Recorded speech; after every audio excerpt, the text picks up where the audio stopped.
نحمده ونصلي على رسوله الكريم والمهدي الموعود عليه الصلاة والتسليم. اما بعد، حضرت والدی مرشدی قبلہ دامت برکاتہم، فقراء اعظام و معزز مصلیان کرام، کتاب حدود دائرہ مہدویہ سے مضامین کو پڑھ کر سنایا جا رہا ہے. ابھی آپ اس کتاب سے چوتھا باب یعنی چیپٹر 4 کہ جس کا اس باب میں بزرگان سلف کی روزانہ رویش زندگی یعنی جو ہمارے اسلاف ہیں، اسلاف یعنی ہمارے آباء و اجداد کے عام زبان میں جس کو ہم پرکھ کہتے ہیں، کہ جو ہمارے پرکھے ہیں، ہمارے جو بڑے ہیں، وہ ان کی روزانہ کی زندگی دائروں میں کیسے ہوا کرتی تھی، اس باب میں اس کا تذکرہ آیا ہے. مؤلف صاحب لکھتے ہیں نظام الاوقات، اوقات ذکر اللہ، یعنی روزانہ جو ذکر کرنا ہم پر فرض ہے، روزانہ کس طریقے سے ذکر اللہ کیا جاتا تھا اس کے تعلق سے یہاں پر تحریر کیا گیا ہے. لکھتے ہیں مؤلف صاحب کہ فقیران دائرہ جن میں مستورات بھی شریک رہتی تھیں باری باری سے نوبت بیٹھتے، یعنی دائرے میں جتنے فقراء ہیں، ساتھ میں جتنے عورتیں ہیں، وہ بھی رات کے وقت باری باری نوبت میں بیٹھتے. نوبت اس سے پہلے بھی بتایا گیا کہ نوبت اس کو کہا جاتا ہے کہ رات کے 3 حصے کر دیے جاتے اور دائرے میں جتنے لوگ موجود ہیں ان کے بھی 3 حصے کر دیے جاتے. پہلی جماعت ذکر کرتی رات کے 1 حصے تک اور بقیہ 2 جماعتیں سو جاتی. اس کے بعد جب رات کا 1 حصہ گزر گیا تو دوسرے رات کے حصے میں دوسری جماعت نیند سے جاگتی، وہ ذکر اللہ کرتی اور پہلی اور تیسری جماعت سوئے رہتی. پھر جب رات کا تیسرا حصہ آتا تو پہلی اور دوسری جماعت سو جاتے اور تیسری جماعت اٹھ کر رات میں ذکر اللہ کرتے. یعنی ساری رات باری باری سے اللہ کے ذکر میں دائرے کے لوگ مشغول رہتے. دائرے کے سب مرد، عورت، لڑکے، لڑکیاں اول صبح سے نماز فجر تک ذکر اللہ میں لگے رہتے. یعنی صبح صادق سے، جہاں سے جس وقت سے فجر کا وقت شروع ہوتا ہے تب سے لے کر طلوع آفتاب نماز فجر تک، فجر کی نماز ہونے تک بھی ذکر اللہ میں لگے رہتے. نماز سے فارغ ہونے کے بعد اپنے اپنے حجروں میں جو گھاس پھوس کے بنائے ہوتے تھے چلے جاتے اور لڑکے اور لڑکیوں کے سوا 1.5 پہر دن چڑھے تک پھر ذکر اللہ میں مصروف ہو جاتے. یعنی چھوٹے بچے بچیاں ہیں وہ فجر کی نماز کے بعد طلوع آفتاب تک ذکر کرتے، اس کے بعد اپنے گھروں میں حجرے میں جا کر سو جاتے. لیکن جو بڑے حضرات ہیں، بچے بچیوں کے سوائے جو تمام دوسرے لوگ ہیں، وہ طلوع آفتاب کے بعد بھی جو ہے دن چڑھے تک یعنی کہ غالباً 9:30 یا 10 بجے تک صبح تک بھی وہ ذکر میں لگے رہتے. اس کے بعد مضمون ہے کہ بھائی کالو کے اوقات ذکر اللہ. سیدنا مہدی علیہ السلام کا کتا جس کو صحابہ رضی اللہ عنہم بھائی کالو پکارا کرتے تھے، کتے میں فقیروں کے اوصاف آنے کی وجہ سے فقراء دائرہ اس کو بھائی کالو کہتے تھے. سیدنا مہدی علیہ السلام فرماتے ہیں کہ اصحاب کہف کے کتے کی مانند یہ کتا بھی انسان بن کر جنت میں جائے گا. مہدی علیہ السلام کے دائرے میں ایک کتا رہا کرتا تھا. وہ کتا کہیں اور جاتا نہیں تھا بلکہ فقراء کے ساتھ ساتھ وہ بھی رہا کرتا تھا. اب اتنا سننے کے بعد جو غیر مہدوی حضرات ہیں وہ اعتراض کرنے لگ جاتے ہیں کہ کتا، یہ مہدی علیہ السلام نے کیا کوئی کتا پالا تھا؟ جیسا کہ ہم جانتے ہیں کہ کتے کو پالنا یہ تو جائز نہیں. حضور نبی کریم صلی اللہ علیہ وسلم ارشاد فرماتے ہیں کہ اگر کوئی شوقیہ طور پر کتے کو پالتے ہیں تو ایک دن اگر گھر میں ایک دن بھی کتا رہتا ہے تو ایک دن کتے کی رہنے کی وجہ سے اس انسان کی ایک پہاڑ کے جتنی نیکیاں جو ہے سلب کر لی جاتی ہیں، ختم ہو جاتی ہیں. تو شوقیہ طور پر کتے کو پالنا اسلام میں جائز نہیں. تو غیر مہدوی حضرات کہتے ہیں کہ یہاں پر تمہارے مہدی نے تو کتے کو پالا تھا، یہ ایسا کام کہ جس کی شریعت میں اجازت نہیں، وہ کام تمہارے مہدی نے کیا. تو اس کا جواب یہ ہے کہ مہدی علیہ السلام نے کسی کتے کو نہیں پالا. اپنے حجرے میں بھائی، یہاں پر ایک کتے کا جو ذکر ہے کہ جس کو بھائی کالو کے نام سے یاد کیا کرتے تھے، یہ کتا دائرے کے باہر رہا کرتا تھا، کہیں اور جاتا نہیں تھا. مہدی علیہ السلام نے کبھی اس کتے کو اپنے حجرے کے اندر آنے نہیں دیا، یا اس کتے کو پالا نہیں، یا اسے بلایا نہیں. وہ کتا ایسا تھا کہ کہیں مہدی کے در کو چھوڑ کر کہیں اور وہ جاتا نہیں تھا، اور فقراء کے ساتھ ساتھ وہ رہا کرتا تھا. تو اب اس میں مہدی علیہ السلام کا کیا قصور کہ ایک کتا ان کے در کو چھوڑ کر جاتا نہیں؟ اس میں مہدی کا کیا قصور؟ تو اس کتے کا نام دیا گیا، اس کتے کو کہا جاتا ہے بھائی کالو. تمام صحابہ اس کتے کو بھائی کالو کہا کرتے تھے. تمام فقراء تو ذکر اللہ کرتے ہی تھے، وہ یہ جو کتا ہے، جو بھائی کالو ہیں، وہ بھی ذکر اللہ میں لگے رہتے، اور پاؤ دن چڑھے تک پاس انفاس کے ساتھ ذکر خفی میں لگا رہتا. اس وقت اس کے سامنے کوئی کھانا ڈالتا یا پانی رکھتا تو کھانے اور پانی کی طرف منہ پھیر کر بھی نہ دیکھتا تھا.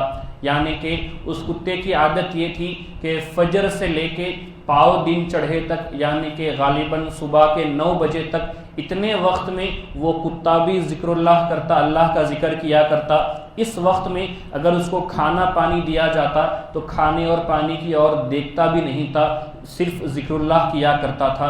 اس کے بعد مؤلف صاحب خود اپنے آپ سے کہتے ہیں کہ قطب الدین اگر بھائی کالو کے صدقے میں پاؤ دن چڑھے تک یعنی 9 بجے تک ہم کو بھی ذکر اللہ کی توفیق عطا ہو گئی تو زہ نصیب، تو ہم بھی جو ہے بہت خوش نصیب ہیں کہ اس کتے کی طرح ہم کو بھی جو ہے اس کے صدقے میں ہی صحیح، ہم کو بھی اگر ذکر اللہ کرنے ہم لگ جائیں تو ہم اپنے آپ کو بہت بڑا نصیب والا سمجھیں گے.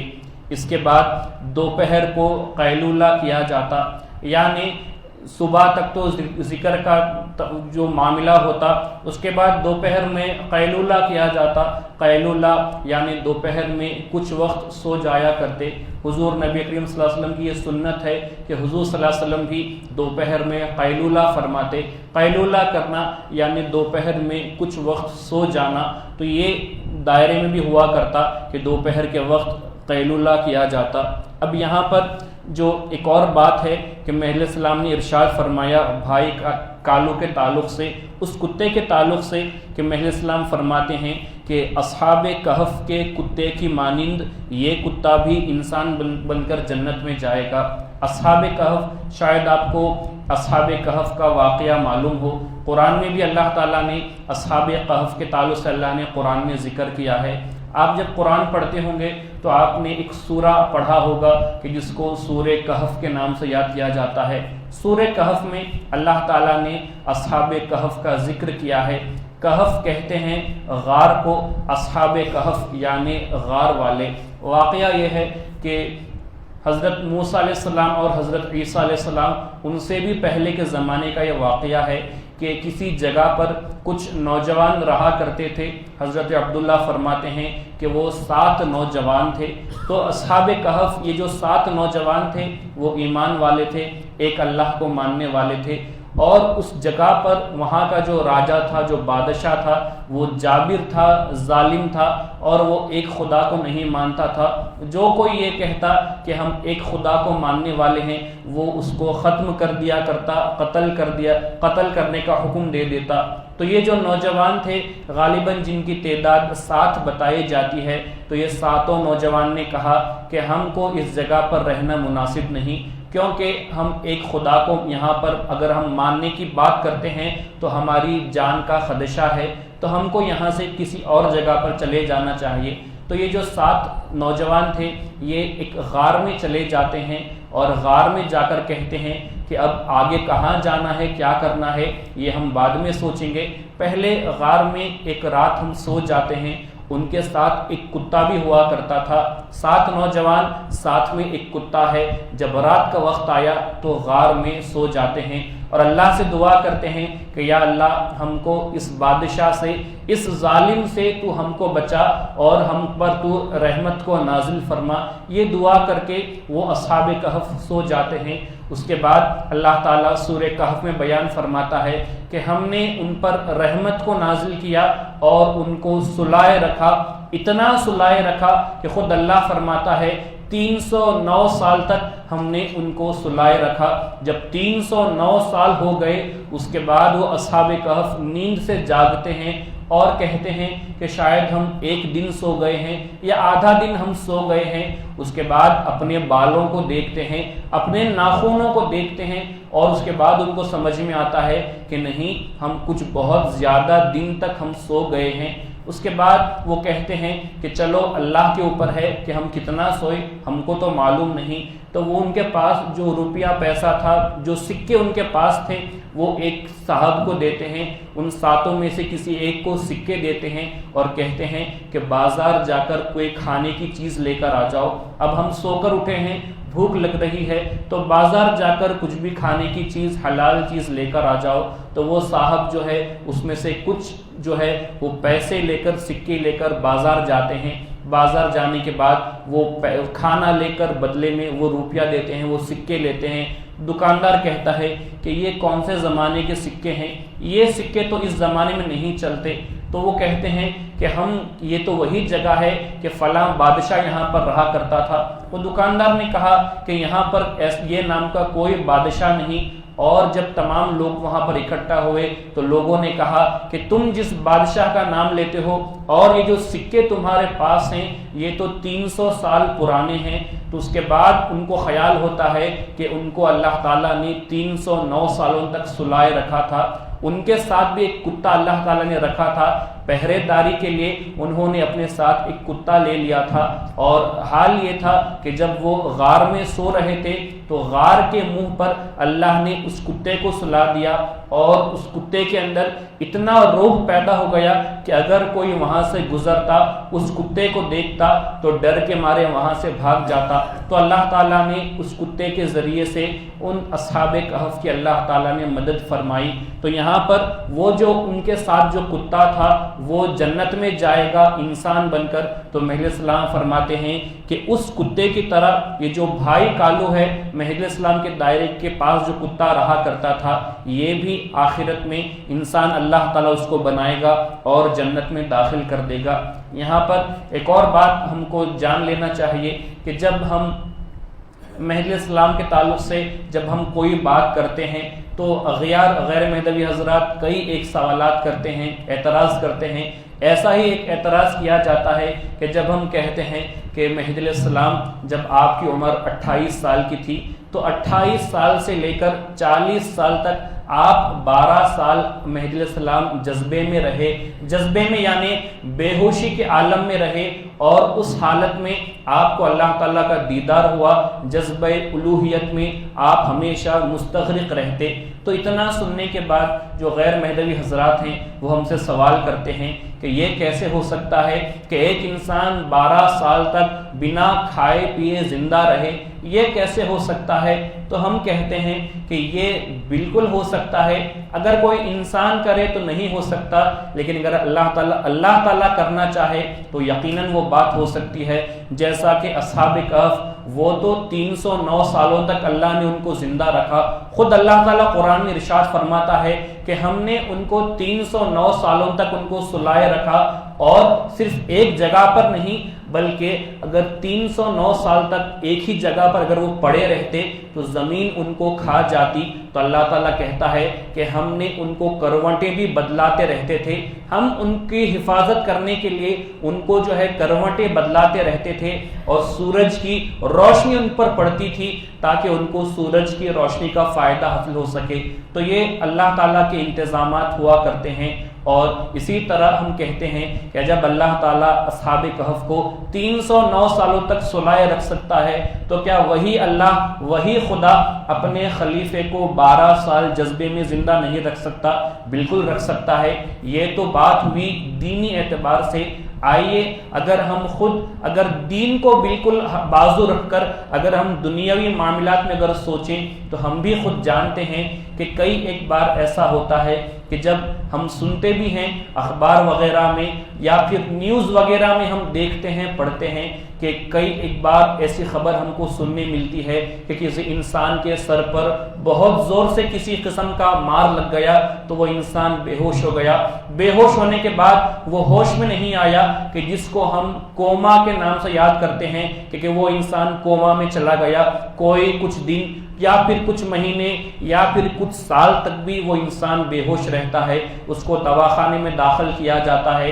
ڈاکٹر وغیرہ وہ اس انسان کو ہوش میں لانے کی کوشش کرتے ہیں, لیکن وہ انسان جو کوما میں چلا گیا, کہ جس کا ذہن سو گیا, وہ کوما میں رہتا ہے, اٹھنے کا نام نہیں لیتا, نہ کھاتا ہے نہ پیتا ہے. تو وہ انسان کئی مہینوں تک بغیر کھائے پیے زندہ کیسے رہتا ہے, بلکہ کئی بار تو کئی سالوں تک ایک کوئی انسان کوما میں رہتا ہے تو وہ بغیر کھائے پیے زندہ کیسے رہتا ہے. تو جو تمام ڈاکٹر ہیں وہ اگر منہ سے نہیں کھاتا تو وہ انجیکشن وغیرہ سے گلوکوز وغیرہ اس کو فراہم کرتے رہتے ہیں تاکہ وہ زندہ رہ سکے. تو جب انسانوں کے پاس اتنی قوت اور طاقت ہے کہ کسی اور انسان کو بغیر کھائے پیے دوسرے ذریعوں سے وہ اس کو طاقت پہنچاتے رہتے ہیں, اس کو زندہ رکھنے کی کوشش کرتے ہیں, تو اللہ تعالیٰ, اللہ نے تو پوری کائنات کو بنایا ہے, کیا اللہ تعالیٰ اپنے خلیفے کو 12 سال جذبے میں رکھ نہیں سکتا؟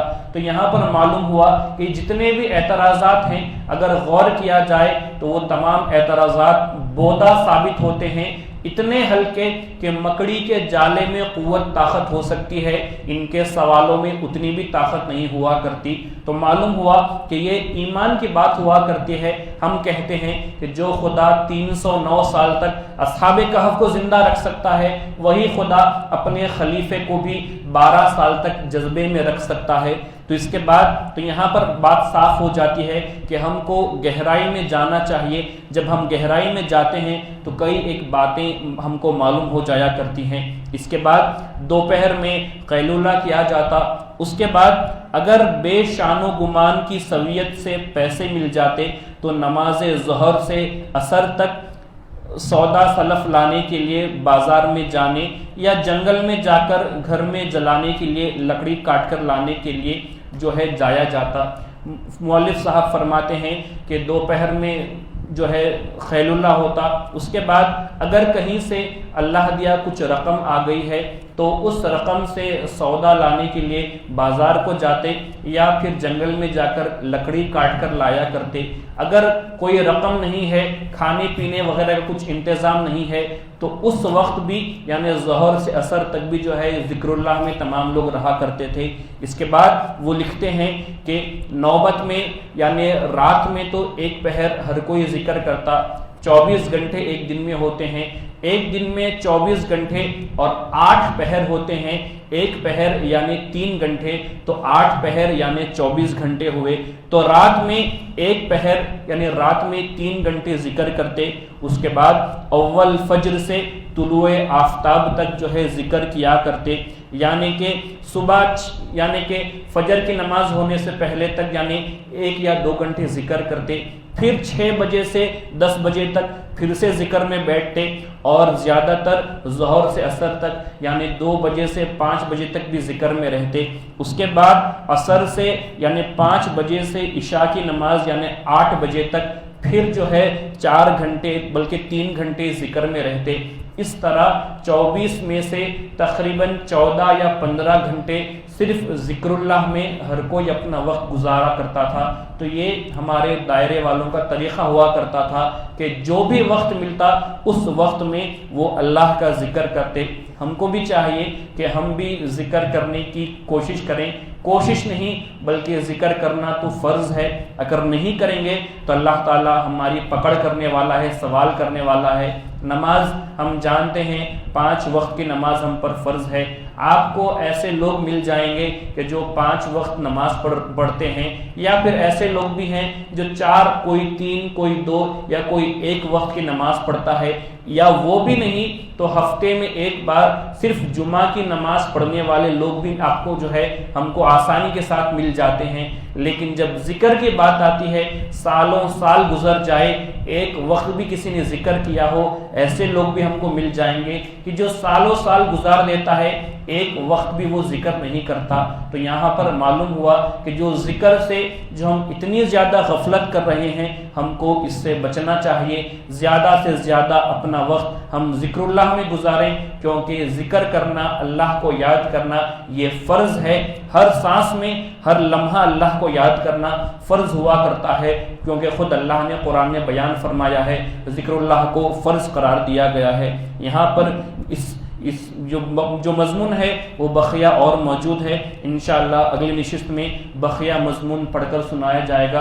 اللہ تعالیٰ سے دعا ہے کہ اللہ تعالیٰ ہم تمام کو ہمارے اسلاف جو بزرگان دین ہیں ان کے طفیل و صدقے میں ہم کو بھی ذکر اللہ کی پابندی کرنے کی ہم تمام کو اللہ تعالیٰ توفیق عنایت فرمائے. آمین ثم آمین. وآخر الدعوانا ان الحمد للہ رب العالمین.